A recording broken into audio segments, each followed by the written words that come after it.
আমি আদালতকে বলেছি যে মামলাটি ইতিপূর্বে হাইকোর্ট বিভাগে এই ধরনের যন্ত্রচালিত রিক্সা মহাসড়কে চলাচল করা বন্ধ করা হয়েছিল, হাইকোর্ট বিভাগে ইতিপূর্বে যে রায়টি হয়েছিল সেই রায়টি আমি একটি পক্ষ ছিলাম। সে সময় তৎকালীন সিটি কর্পোরেশনের আইনজীবী হিসেবে আমি আইনি বিষয়টি যে রায়ের মধ্যে উল্লেখ করেছিলাম সেটি আজকে আদালতের সামনে মাননীয় চেম্বার বিচারপতির কাছে উল্লেখ করেছি। আমি আদালতের অনুমতি নিয়ে নাগরিকদের পক্ষে কথা বলেছি যে এই ব্যাটারি চালিত রিক্সা কারণে আমাদের জনজীবন কিভাবে ব্যাহত হচ্ছে। অ্যাট দ্য সেম টাইম আমি এটাও বলেছি যে যারা এই ব্যাটারি চালিত রিক্সার উপরে জীবন নির্বাহ করেন তাদের বিষয়টিও আমাদেরকে অত্যন্ত মানবিকভাবে দেখতে হবে।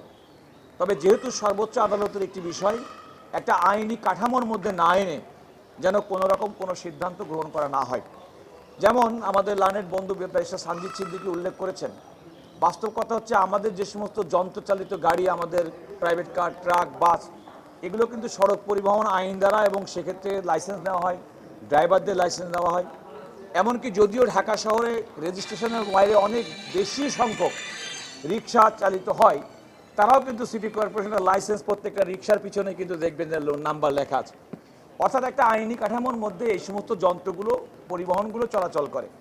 আমার মূল বক্তব্য ছিল যে একটা আইনি কাঠামোর মধ্যে এগুলোকে আনা উচিত এবং তারপর এগুলো চালানো উচিত, কারণ নাহলে কোনো ধরনের দায়বদ্ধতা কারো থাকবে না।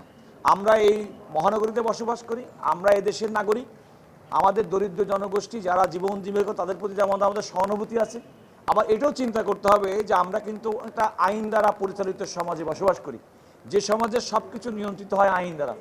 আপনি এখন লক্ষ্য করে দেখুন, যারা রিক্সা চালায়, কষ্ট করে চালায়, তারা কিন্তু একটা আইনি কাঠামোর মধ্যে রিক্সাটা পরিচালনা করছেন, অন্যান্যরা করছেন। এমনকি সিটি কর্পোরেশনের বাইরের অনেক জায়গায় ঠেলাগাড়িরও কিন্তু একটা লাইসেন্স লাগে, অথচ এই ক্ষেত্রে কিন্তু এটি করা হয়নি। তো আমাদের মূল বক্তব্য ছিল যে সরকার ইচ্ছা করলে একটা বিধি করতে পারেন, একটা নীতিমালা করতে পারেন, একটা আইনের কাঠামোর মধ্যে এনে তারপরে এগুলো দিতে পারেন। মূল কথা ছিল যে আইনের মধ্যে এবং আইনের কাঠামোর বাইরে কোনো রকম কার্যক্রম কোনো পক্ষেরই পরিচালনা করা যেমন উচিত না। এবং আমি আদালতকে বলেছি, আদালত যেহেতু আইনের ইন্টারপ্রিটেশন দেন, আইনের ব্যাখ্যা দেন, আইনের মধ্যে যদি এমন কোনো বিধান না থাকে তাহলে আইন যেন সেভাবে পরিচালিত হয় সেই মর্মে আদালত নির্দেশনা দেন, এমনটি আমি আদালতের কাছে বলেছিলাম।